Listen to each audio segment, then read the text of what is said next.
Okay.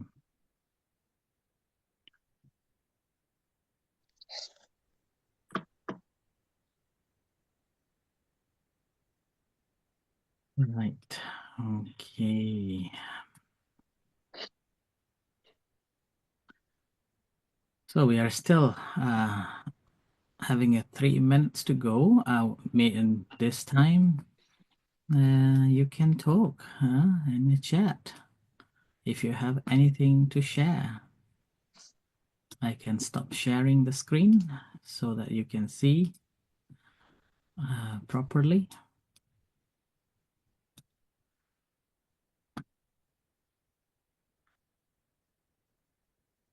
So Eros, are you in Aberdeen? Yeah, this week I'm in Aberdeen, Ajahn. Okay. Okay. And Vernam is in Seattle. Said that good weather over there. Anybody from other place?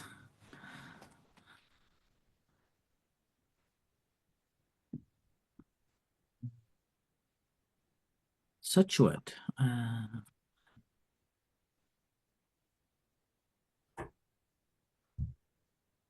Hmm.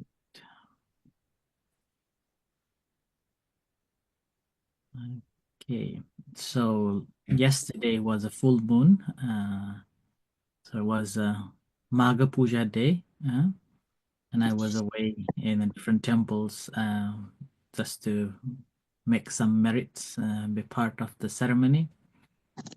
And I just came back just about an hour ago. I arrived. You might be tired. Sorry? You might be tired. A little bit. Mm. Did you drive down? Since Monday, non-stop, 5 temples, 5 different temples in different cities, and talks, meditations, like that.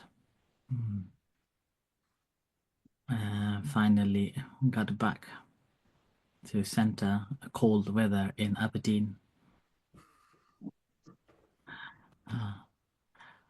Right, so I think we better start, right? So Bhante is already here. So good evening, Bhante. So thank you for this evening. Your Yes, mic good is evening. good evening, and I think further ado, we better start, Bhante. Thank you. Okay. Let me just, have I got, what's the word? I want to bring up on the screen the Okay, I have made refuges you and a priests. co-host, Bhante, so I'm not probably able Yeah, to. can you co-host me? Yeah. Thank you. View gallery.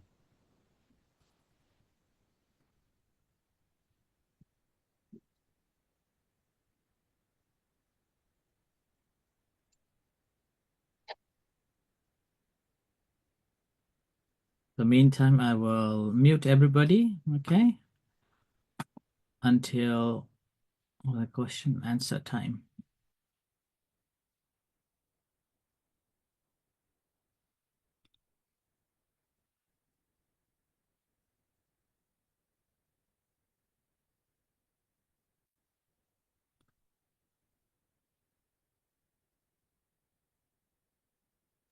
That's it. Right. Okay. I've been asked to try and explain a little bit about the refuges and precepts. So I just thought, well, it's a good thing anyway, just to revise, what they're all about. So I'm going to share the screen just for a moment. Just so we know, where are we? There we go.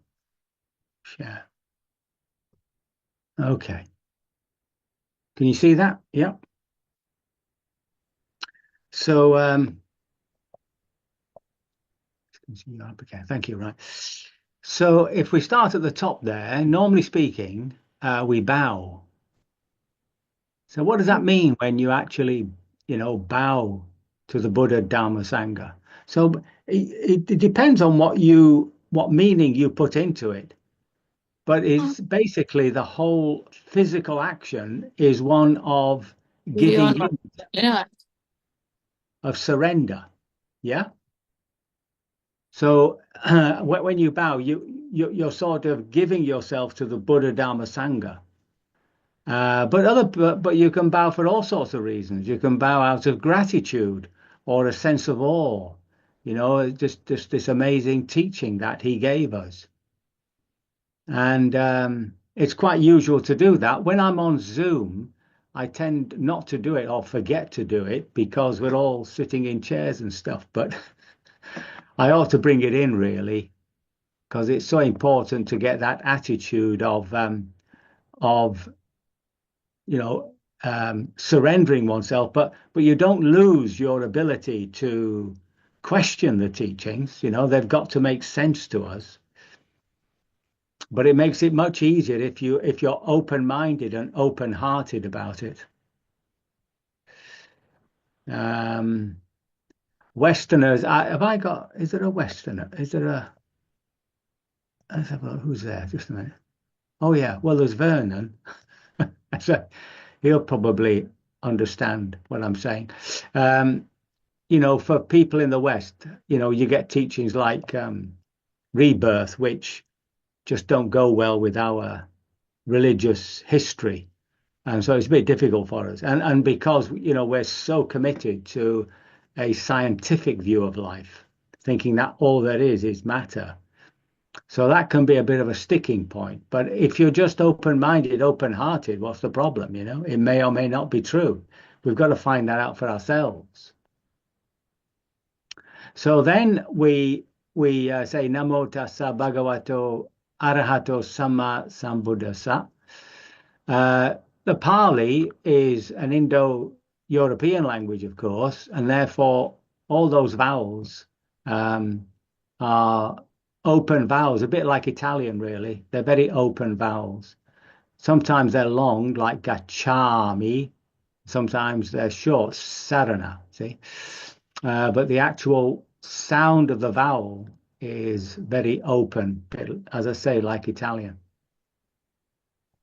And we're paying homage to the teacher. So remember that the Buddha that we are honoring is also our, also our exemplar, I mean, he went through all this training that was available then, both in the jhana practices and in the more ascetic practices. He seems to have practiced mainly not eating. And this is understood to have been some sort of influence that the Jaina leader and the Jains had, because he was his elder contemporary. I don't know how many years older he was, but the Jains were already a settled group by the time he went out on his own mission. And of course, he tried to work with that system of letting go of the body, and then just found it was just more suffering, really. Didn't get him anywhere. So that's when he stopped. So that's the Namo Tassa Bhagavato, homage to the Buddha. Right? He's a noble, meaning that he has achieved the final liberation and that he is fully self-enlightened, fully self-awakened. So then we take these refuges and precepts. So if you think of being on a ship in a very heavy storm, then where would you go? You'd make for the port, you'd make for a harbor, you'd make for safety. So that's what we're doing when we take refuge in the Buddha. We're putting our confidence in him.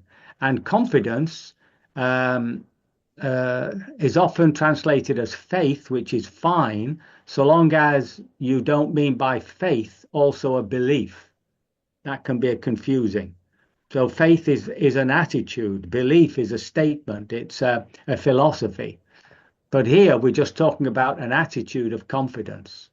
And that's what we're doing. We're putting our confidence in the Buddha. And when he first started teaching, and an ascetic came to him and said, I'd like to join you.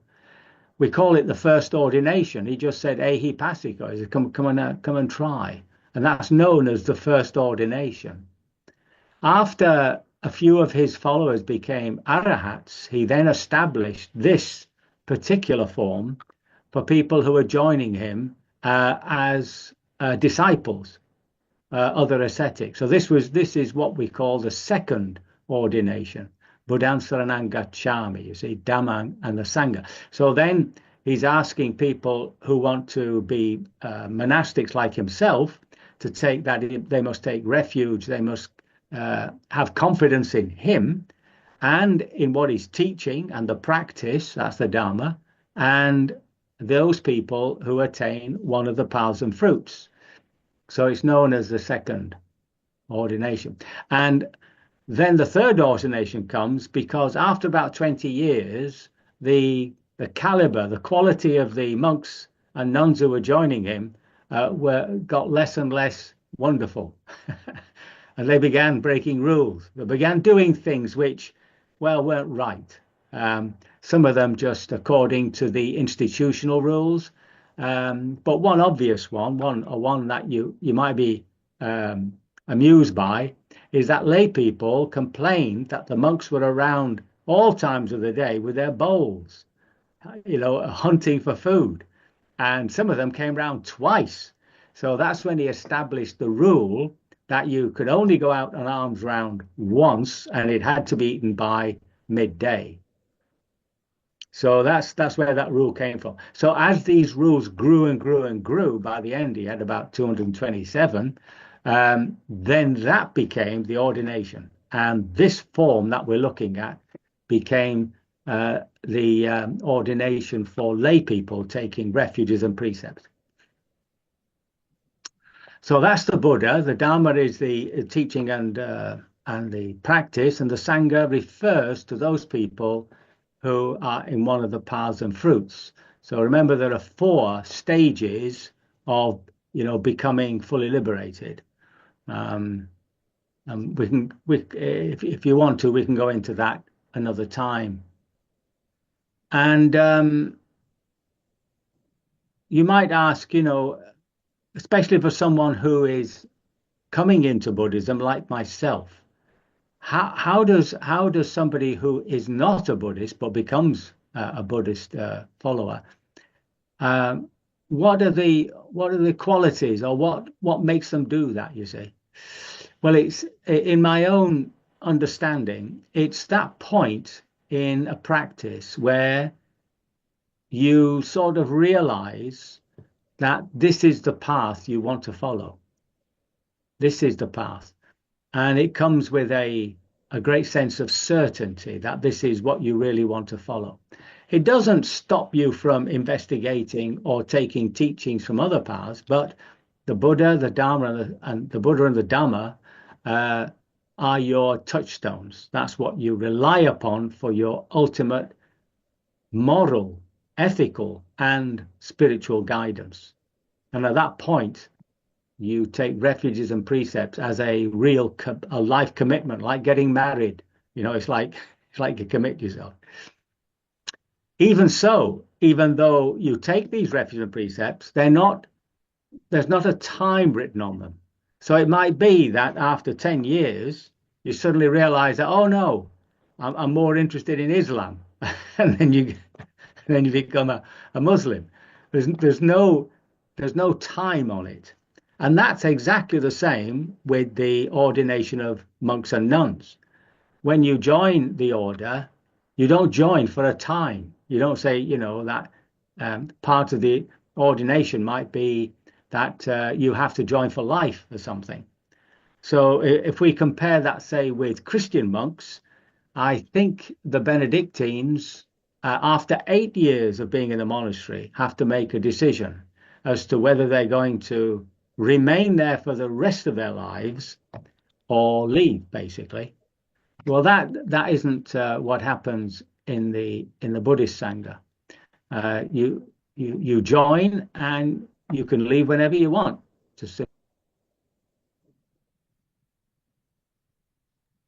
you that question in your heart as to whether you want to continue or not, and that, in a sense, is a reinforcer. So, for instance, in marriage, people take a vow to remain with each other, etc., etc. And then it's as though the vow becomes less and less important as the marriage carries on. And if there's a bit of disturbance in between the two people, and resentment grows, and etc., and before you know it, the marriage falls apart. And I think that if every evening married people took their rings off and put them away, put them on the side, and in the morning they put them on with that same commitment, then it would reinvigorate that commitment to remain married. And it's the same with these with the Buddhist monks. Every half moon, the half moon and the new moon and the full moon, they come together to go through the refuge and precepts and recommit themselves, right? Through the Vinaya, through the Patimokkha, I should say, not the refuge and precepts. So this is something that is good to do every day, to begin your meditation with that commitment and just spend a moment reflecting on what it means to you, right? Not what it means to anybody else. What does it mean to you? And so you repeat these phrases slowly, and they become very meaningful. You're going to refuge. You're putting your trust in the Buddha. You're putting your trust. You're putting your spiritual life into the hands of the Dhamma, and you are taking as your exemplars all those people who have attained one of the powers and fruits. Now, that word Sangha refers usually to the ordained Sangha, yeah? But here it's not the ordained Sangha. This is the Sangha, the noble Sangha, the Arya Sangha. And though that refers to all the people who've attained one of the powers and fruits, and they can obviously be lay people. So it's men and women, lay and monastics. That's who you're taking refuge in. And it is said that once the dispensation fails to produce people who have become Ariyas, then it becomes an intellectual exercise and finally corrupts into a simple ritual. So it's very important that even, today, and there are people who are arahats today, continue the actual spiritual tradition of attainment. It's their attainment which feeds back down into us ordinary Buddhists. Okay, so that's what we do, and we do it 3 times, and that's very much a shall we say a protocol during the time of the Buddha. When you asked a question, you always asked it 3 times. Like there's one discourse where he's having an argument, he's having a discussion with a Jain monk, and he says, so are you saying, it goes something like this, so are you saying that bodily karma done by the body, is more important than the karma in the mind? And the Jain says, yes, I do. And then he says, are you absolutely sure? Are you terribly sure? And he asks him 3, and that's so just to make sure that you've heard properly what the person is asking. Okay, so that's the refuges. The Sikkhapada, properly translated, is training rules. Pada means footsteps, training. Sikha means training, and often translated as precepts. But here, remember, these are not absolute laws. They're not. And in Buddhism, as you know, there's no personal God who beats you on the head if you happen to break one of these rules, and if you're very good, puts you in heaven. So all this business is taken care of by the Lord of Karma, the impersonal Lord of Karma. Doesn't matter who you are or how rich you are, etc., etc. The Lord of Karma sustains. And the first one, and they're all very basic. This is sort of where we don't want to go. So not to kill living beings. Now, not killing living beings, of course, leads us to protecting living beings, right? Not harming them and then protecting them. So it's leading us to an ethical relationship with living beings. which is wholesome and protective.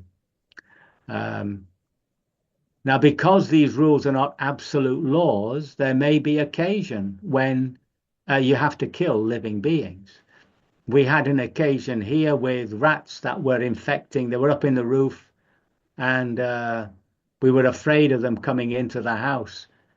And the gardener really took it in his own hands. I could have stopped it, but in terms of vermin, then you have to ask yourself, well, you know, why are you killing these rats? You see, and it's the reason is, of course, not to kill rats for the joy of it, but to protect human beings from illnesses. So you'd have to have a good reason. That's, you know, but it's still there. It's still, there was an act. So remember that in the karmic law, when we do something harmful, it's often attenuated by doing something which is skillful. So very simply, if you say something which somebody has found it, you know, a bit upsetting, just by saying sorry, you finished the karmic process of that unskillful action. So we undertake not to kill living beings, right, as a training rule. And then we're not going to steal. You see, that's it's nicely put, to refrain from taking what is not. It should be actually, normally it's translated as freely given. That's better. That's how it's normally translated, freely given. So, well, not taking, you know, respecting other people's property, not taking what is not freely given to us,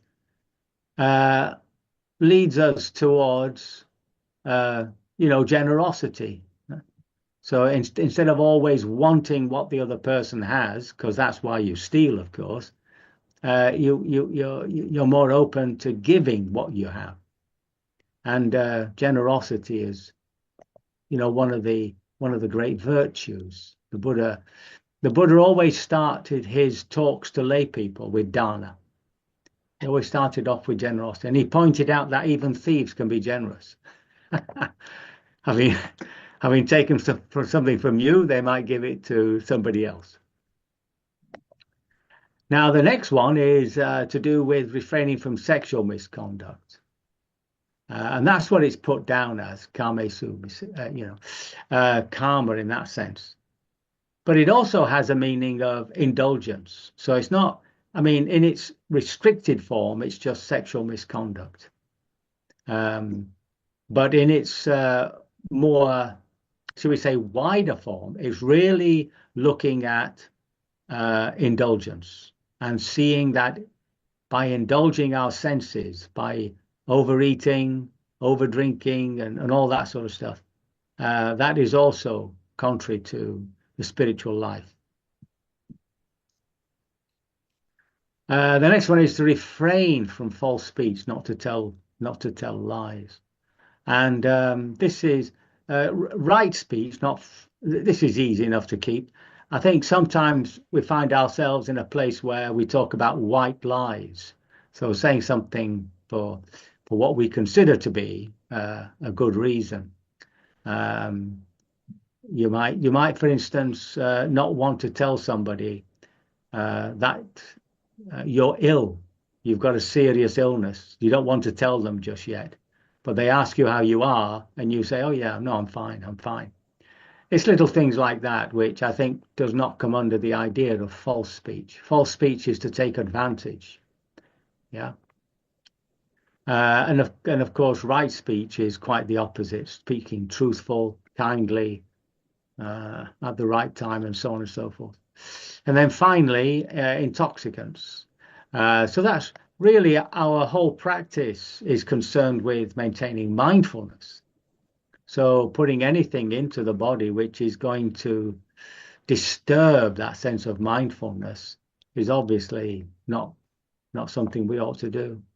I know that in the West is very much, you know, an alcohol society. We have superb beers and wines, and again, you know, it's being able not to refrain from taking those things, you know. And all these rules really are to be interpreted by us. And we're the ones who will, uh, you know, reap the consequence of our decisions. So whenever we find ourselves in a moral dilemma, we really have to sort of stop still and think about it, reflect upon it, and sometimes ask for guidance. So that's what we're doing anyway when we take refuge and precepts. Okay, so I'm going to leave it there while we actually take the refuge and precepts, and then we'll sit. Okay, so. I am going to bow. I mean, I'm sitting as well in front of the laptop here, but I shall definitely bow. Bodhang Pujami.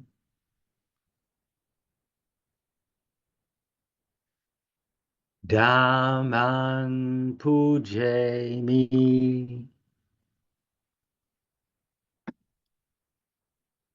Sanghang Pujami.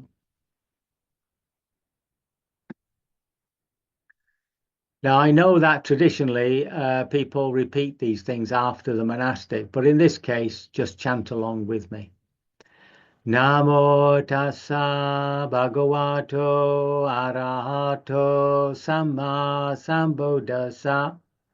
Namo tassa bhagavato arahato samma sambuddhassa. Namo tassa bhagavato arahato samma sambuddhassa. Bodhang saranang gacchami. Dhammang saranang gacchami. Sanghang saranang gacchami. Dutiyampi bodhang saranang gacchami. Dutiyampi dhammang saranang gacchami. Dutiyampi sanghang saranang gacchami. Tatiyampi bodhang saranang gacchami. Tatiyampi dhammang saranang gacchami. Tatiyampi sanghang saranang gacchami. Panati pata veramani sikapadang samadhiyami. Adina dana veramani sikapadang samadhiyami.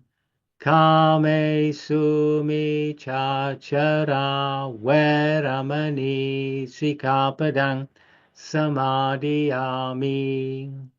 Musawada veramani sikapadang samadhiyami.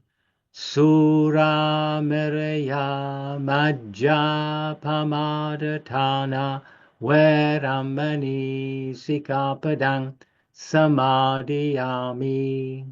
Tisaranena saha panchasilan sadhukang katva appamadena sampadeta. Having taken the refuges and precepts, quoting the final words of the Buddha, strive diligently for your liberation. Okay, so if we now sit for half an hour, is it? Oh, I've taken a bit more time than I thought I would, but there we are.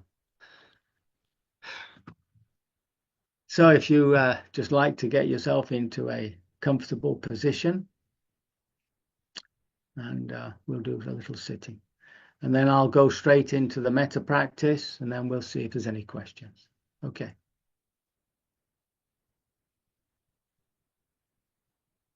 So don't forget,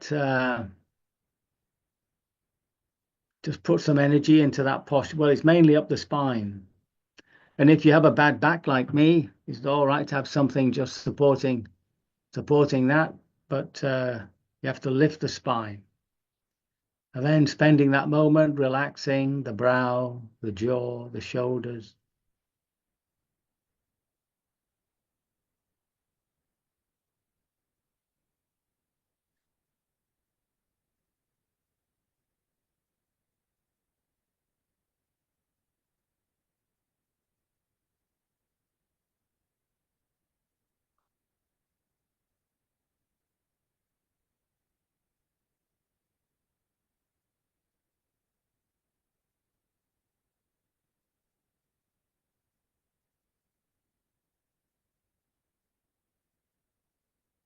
And then to draw your attention to the breath and just stay there for a while.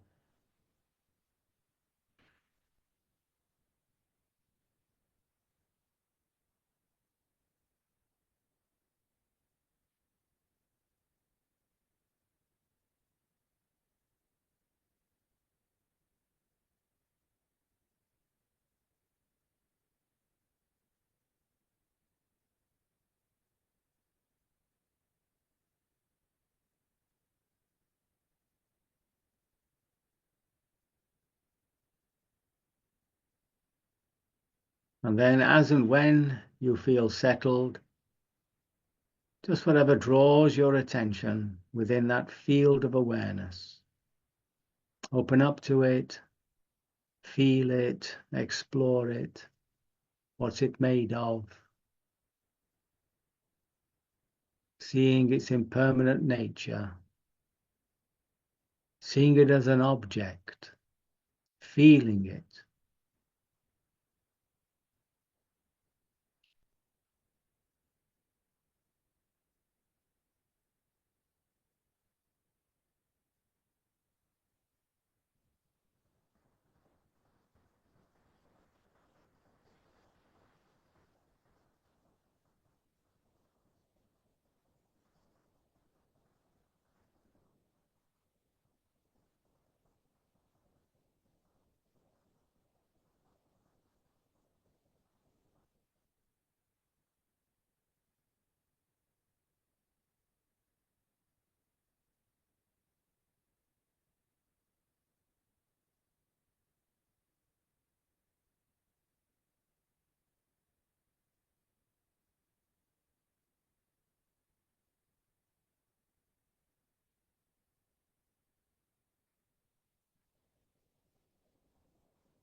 A moment's reflection.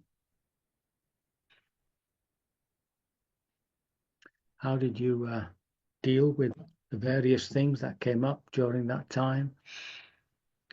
Desires, aversions, fears, anxiety, sleepiness, happiness, joy, excitement, planning. Did you know what to do? Just choose one of them.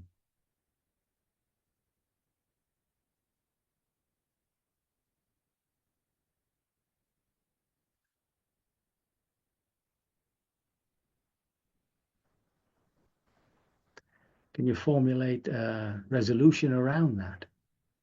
For instance, if you were feeling very sleepy, next time I'll open my eyes, I'll stand up.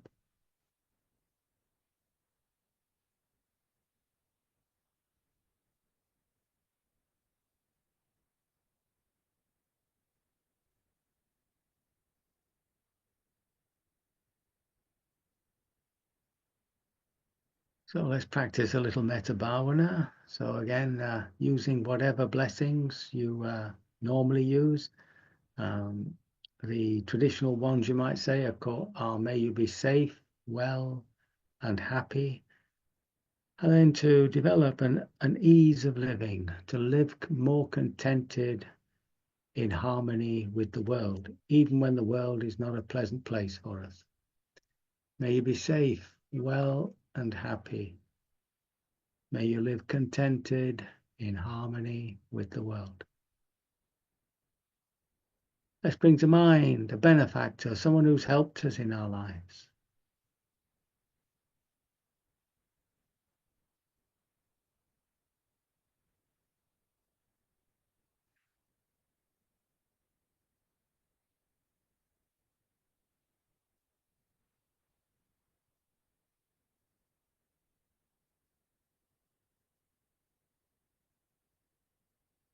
Those who are near and dear to us.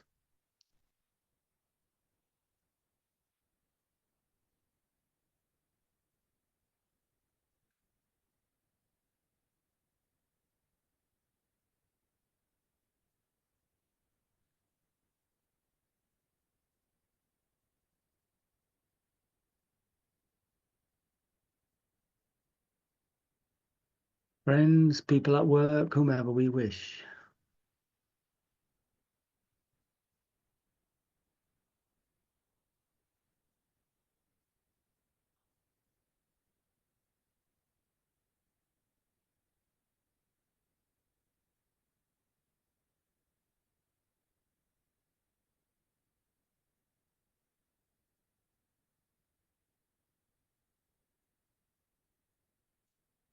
Bringing to mind a neutral person, someone we see but don't know.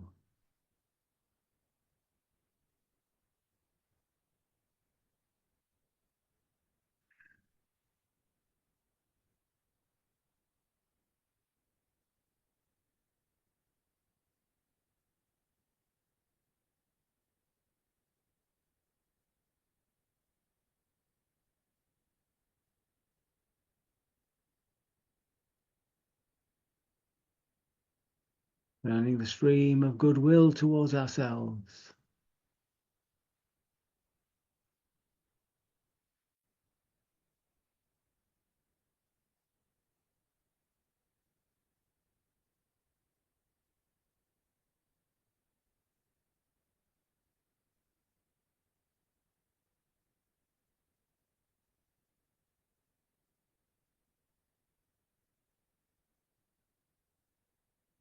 Into the heart of goodwill, anyone we're having difficulties with.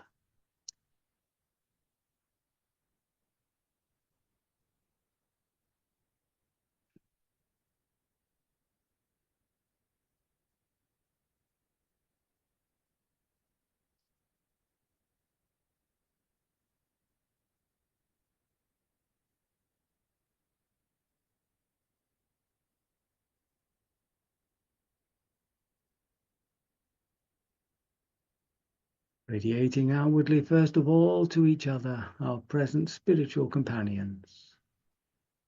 May we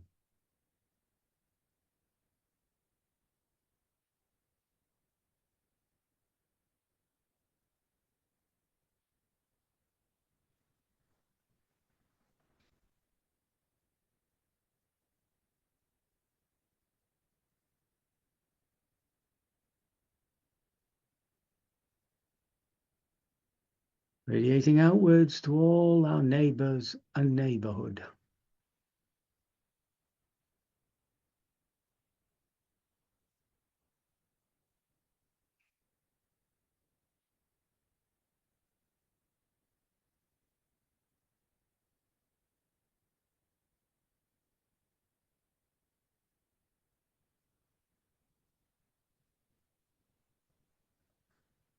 All the people in our country.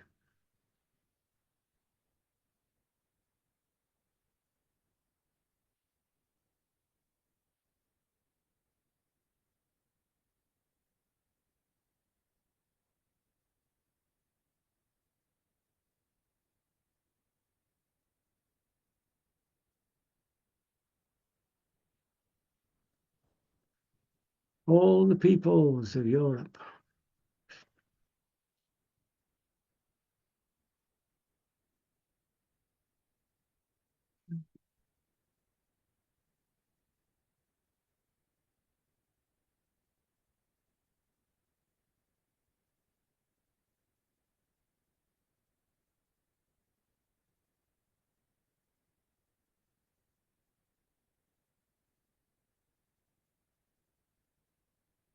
All people on earth.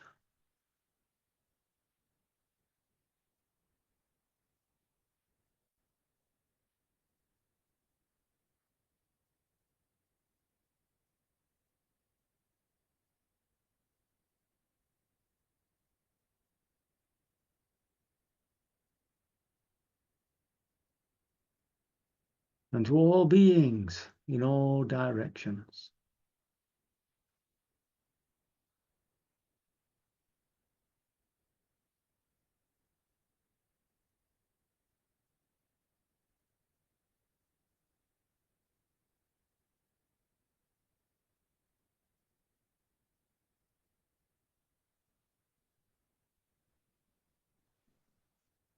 May all beings be happy.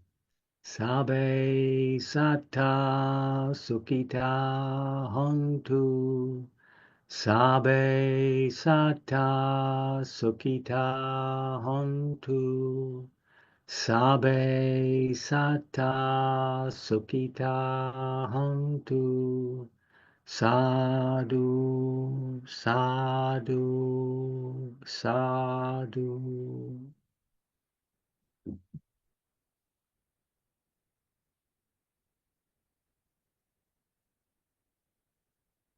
Very good. Yes, thank you very much, Bhante, for this explanation, a living a guided meditation, and a metta bhavana today. Thank you. Anybody wants to ask any question or share your experience today?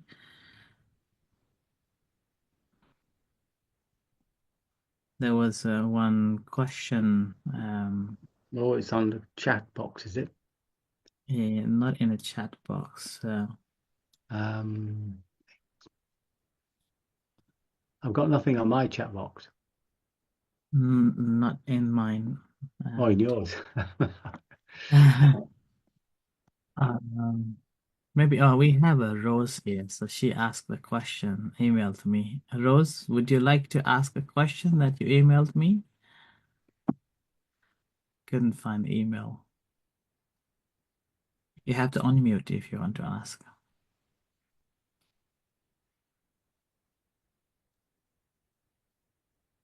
Good evening. Good evening. Yes, Master. Yes, I missed the first two sessions, and then the Prajan session just sent me the link. So then I listened and then study all through. Then I had this question and email to Prajan. actually, at the end of the second session, I feel like my practice as a regular basis on the daily basis is very similar and aligned to what you have been teaching. I just wonder, my questions, is it you call Zen meditation or Buddhist meditation or Namasi meditation? So what is really differences about it? About differences between the different ones. Well, it's mainly to do with technique. Okay. That's what I wonder, because when you call it different names. So then I'm a little bit confused on that. There are so many techniques. I mean, if you go to Thailand, you'll find hundreds of them. Yes, yes, You yes. know, and the Burmese, there's about 6 or 7 different famous teachers in Burma who all teach a slightly different technique. But Yes. the purpose, remember, is always to establish an inner quiet observation post, you can call it, from which you can observe the 3 characteristics of existence. That's it. Yeah. Okay. Simply just the name, a difference based on the technique, really. Yeah. I But mean, because actually an obvious difference would be the teachings of U Ba Khin, say through Goenkaji, and the teachings of the Mahasi Sayadaw of Burma, who use noting, going slow, etc. okay. Where have you gone? Thank you. Oh, Yeah. yeah. So Thank thank you. And another question, is there a difference between Vipassana and Satipatthana practice? No, you.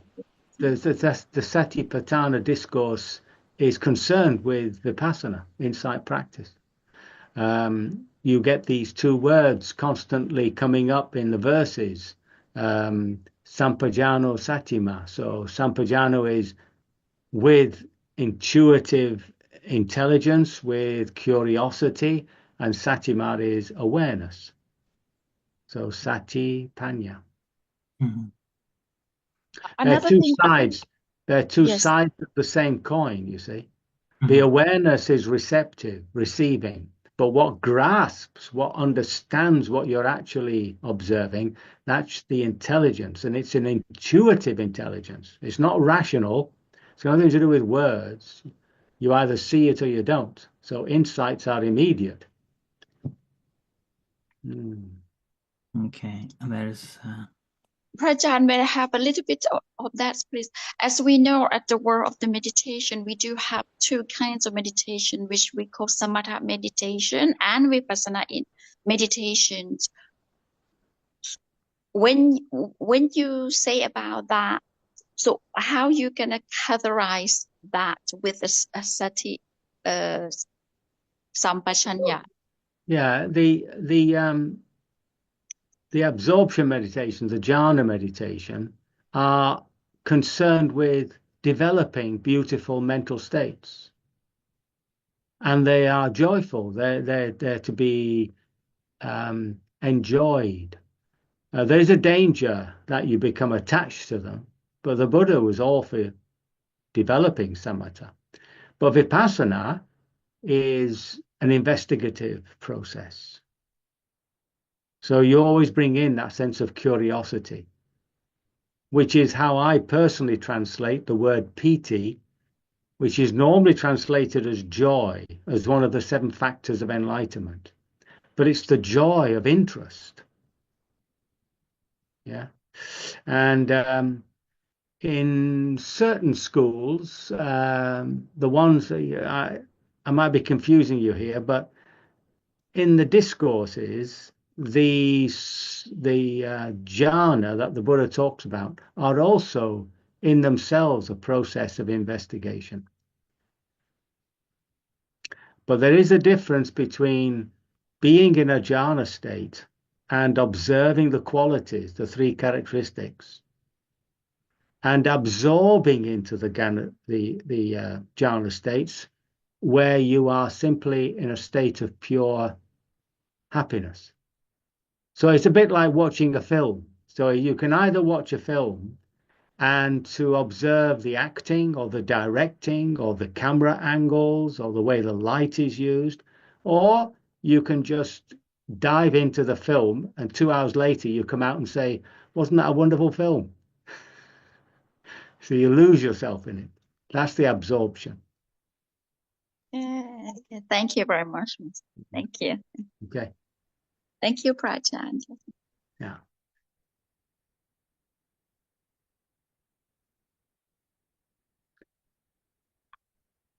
Yeah. Your sound is off, Ajahn.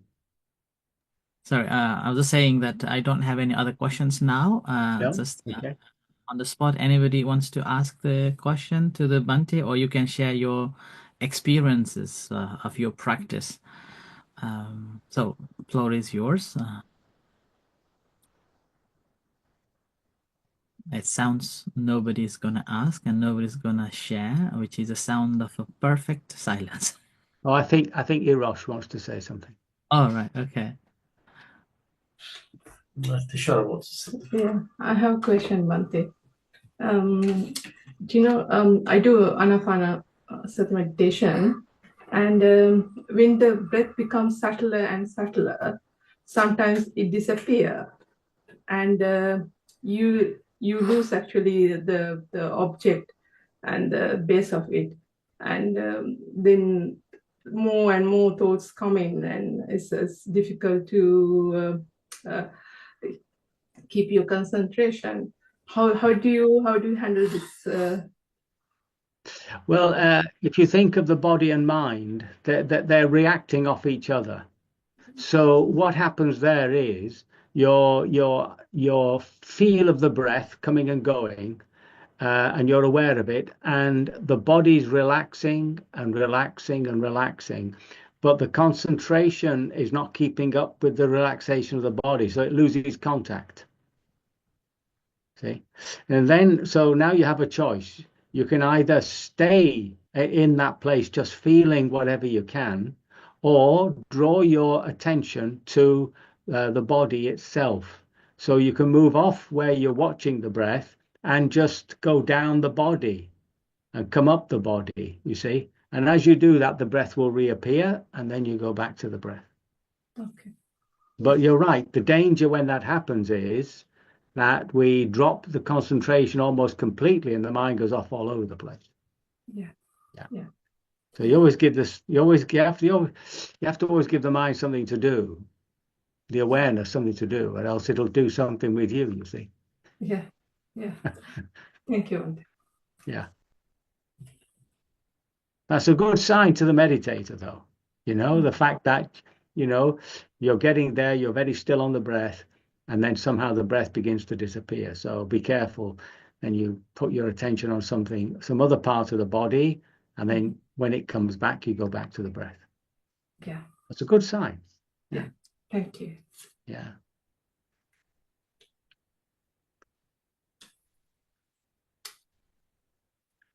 Okay, I think that's all for tonight.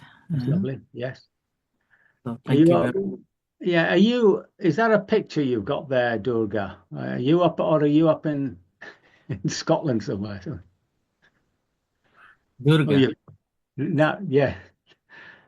Now you London. unmute Durga. Namaskar, Bhante Vandana. I think my husband Ram, he put some background. I don't know Okay. where it Okay. is, but I'm Yeah, in my room here in London. Okay.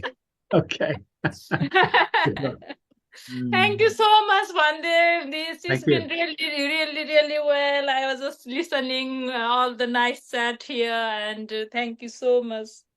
Okay. Thank you. Thank you. Yeah, you can tell which picture was it. Okay. It's somewhere in England, actually. Oh, right. No, in Scotland, England. Very good. Yeah. Okay. Close to our place. So Thank you very much, everyone, Thank you. for Yes. yeah. Thank you, Bhante, for your time and Thank wisdom. you. Yeah. See you next See you week. next week. Have a good night, everyone. Thank Yeah. you. Thank you very much. Thank you. Thank Good you, night. Bhante. Yes. Ajahn, Toodaloo. thank you very much. Bye. Bye.